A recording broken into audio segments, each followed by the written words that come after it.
Namaskar, Abhishek, once again with a new episode in the series Beauty and Bliss, a journey through Saundarya Lahari with Abhishek. In this episode, we are again following the footprints of Adi Shankar, the great Guru, Bhagavad Pad, and immerse in the bliss of verse 56 to 60, how the great Guru, the great Lord, is describing the nature of divine, the beauty of divine through these mystical verses.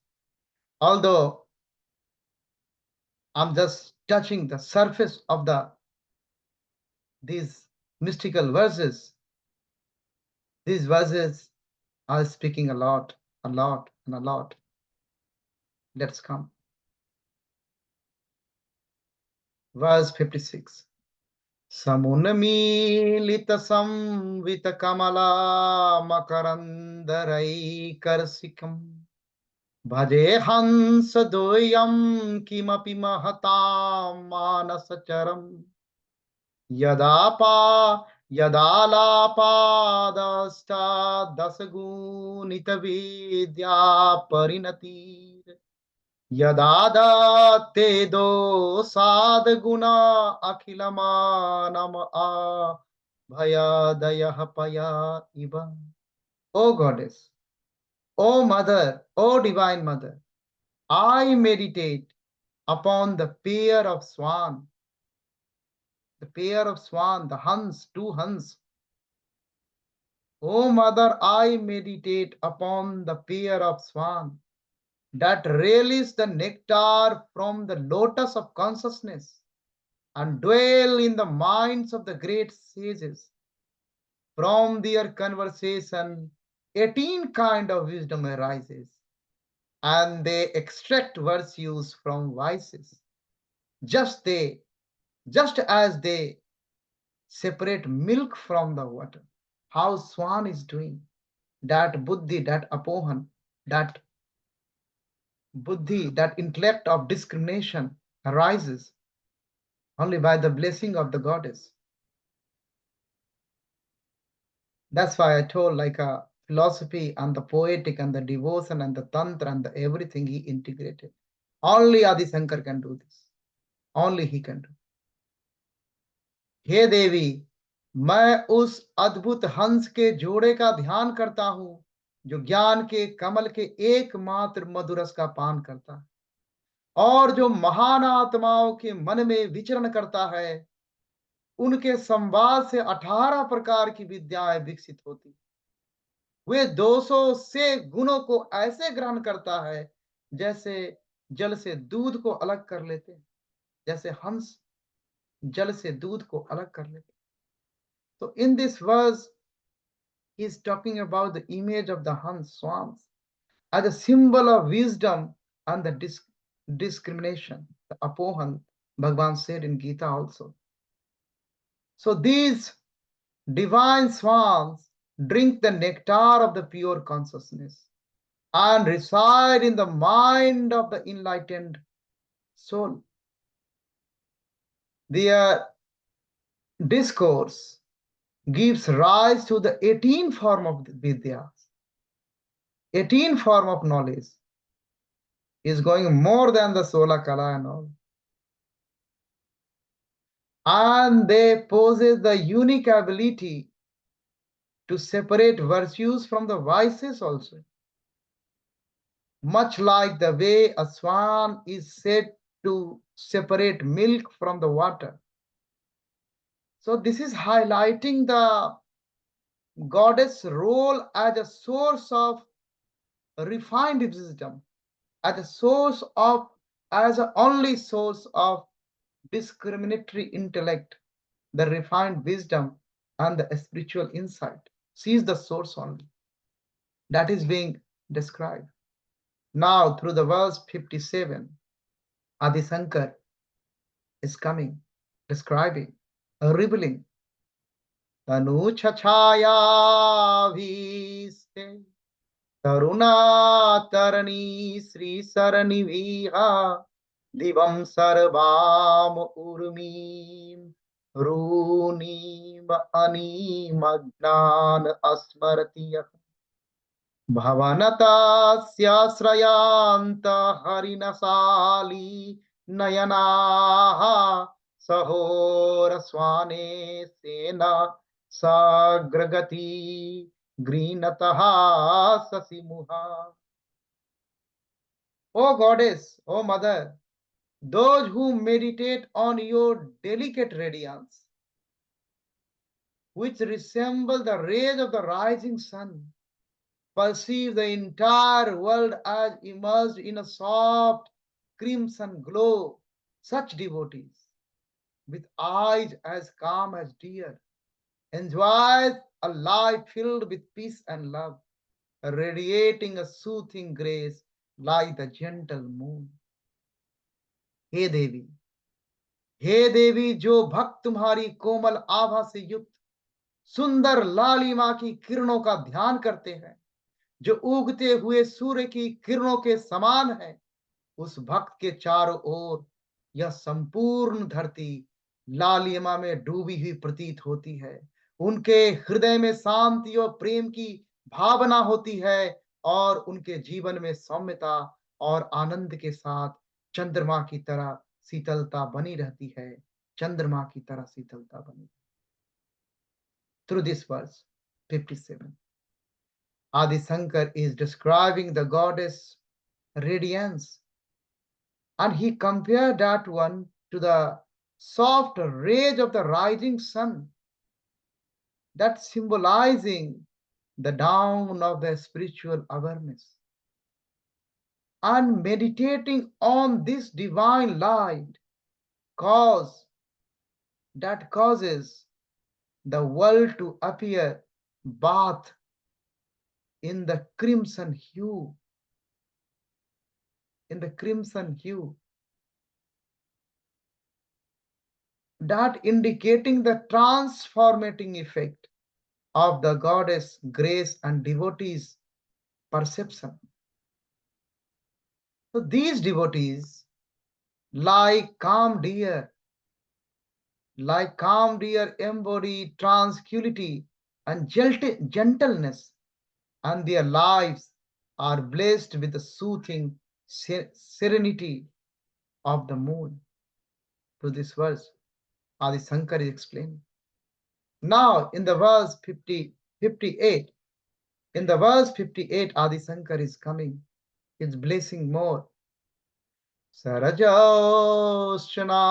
Suddham Sasiyuta Jata Jutam Kutam Bharatra Satrana Aspatika Gutika Pustaka Karam Sakrinna Natvam Kathamidam Satam Sannidhate Madhu Chiredra Chaduri Madhurinaha Panitayaha. O goddess, those, O goddess, whose crown is adorned with the moon, who shines with the pure radiance of the autumn full moon, Sarada Chandrama, and whose hands hold the boon protection crystal rosary, mala, and book. How can sand, after bowing to you once, not attain sweet speech, filled with the nectar of honey, milk, and grapes? Their speech should be like that, so sweet, once they bow down in your feet. हे देवी, जिनके मुकुट में चंद्रमा है, जो शरद पूर्णिमा की शुद्ध चंद्र किरणों जैसी उज्जवल है, जिनके हाथों में वर अभय स्फटिक की माला और पुस्तक है, तुम्हें एक बार प्रणाम करके कैसे संत जन मधु, दूध और अंगूर के समान मधुर वाणी प्राप्त नहीं कर सकते? That love, that description by Adi Shankar. So in this verse, he is depicting goddess like with a crown, with moon, crown of the moon on the goddess, symbolizing her calmness and serenity. And her brilliance is likened to the pure light of the autumn full moon, Sarad Purna Chandrama. And she holds a boon and a gesture of protection, a crystal rosary, the mala, a sphatic mala, crystal rosary. The best translation I can do. There's no translation. So the crystal rosary and the book representing knowledge, grace, and a spiritual guidance.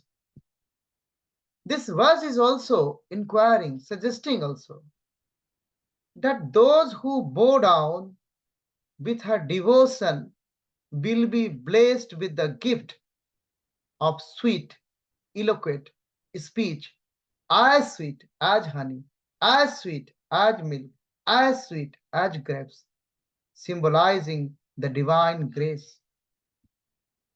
Adi Shankar described the divine grace, the effect of divine grace. So that is the revelation by Adi Shankar through this verse 58. Now in the verse 59, let's immerse in the verse. Kavinam sandharvastavakam karanedikasikam kataksh vyachepya bhramara kalabhau karna yugam amuchattau drishtva tava nava rasa swadatarala vasantaha swantaha aspuradi madhupana kulataya. O goddess, your ear.